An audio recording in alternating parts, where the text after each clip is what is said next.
ನಿನ್ನ ಕಣ್ಣಿಗಂತೂ ನಾನು ನಿರುಪಯೋಗಿಗಳು, ಇನ್ನು ಬೇರೆ ಏನು ಬೇಕು ಪ್ರೇಮಯೋಗಿಯಾಗಲು.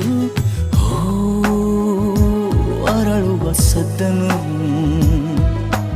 ನಿನ್ನ ನಗೆಯಲ್ಲಿ ಕೇಳಬಲ್ಲೆ, ನನ್ನ ಏಕಾಂತವನ್ನು ತಿದ್ದಿಕೊಡು ನೀನೀಗ ನಿಂತಲ್ಲೇ. ನಾನೇನೇ ಅಂದರೂನು ನನಗಿಂತ ಚೂಟಿ ನೀನು, ತುಟಿಯಲ್ಲಿಯೇ ಮುಚ್ಚಿಟ್ಟುಕೋ ಮುತ್ತೊಂದನು. ಕದಿಯುವ ಮುನ್ನವೇ ಪರವಶನಾದಿನು, ಅರಿಯುವ ಮುನ್ನವೇ ಪರಿಚಿತನಾಗಲಿ ಹೇಗೆ ಪ್ರಳಯಕ್ಕೂ ಮುನ್ನವೇ.